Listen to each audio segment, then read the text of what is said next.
चलिए बढ़ते हैं अगले प्रश्न की ओर। राजकुमार को एक साथ लोमड़ी और शेर दोनों होना चाहिए। मैकेवली के इस कथन पर टिप्पणी कीजिए। निकोलो मैकेवली की यह उक्ति उनकी यथार्थवादी राजनीतिक सोच को दर्शाती है। यह कथन उनकी प्रसिद्ध कृति द प्रिंस से मिलता है, जहां वे एक शासक को सत्ता बनाए रखने के लिए और कुशल शासन के लिए व्यवहारिक और राजनीतिक दृष्टिकोण अपनाने की सलाह देते हैं। इस कथन का अर्थ देखते हैं।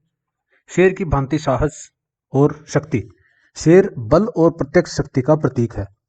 एक शासक को शक्तिशाली और साहसी होना चाहिए ताकि वह अपने विरोधियों को परास्त कर सके और बाहरी आक्रमणों से अपने राज्य की रक्षा कर सके। लोमड़ी की भांति चतुराई और कूटनीति।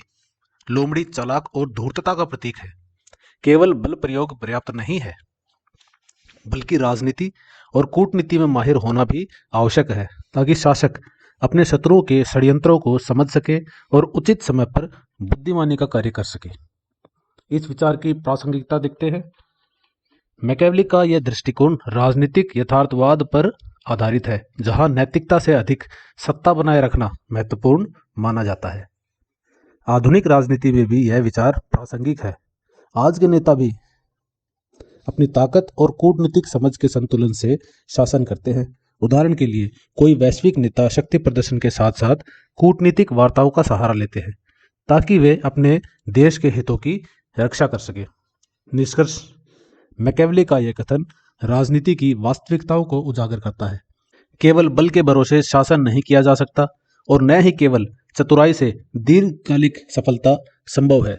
एक सफल शासक को परिस्थितियों के अनुसार कभी शेर की तरह शक्तिशाली और कभी लोमड़ी की तरह चतुर बनना पड़ता है। यही कुशल नेतृत्व की पहचान है।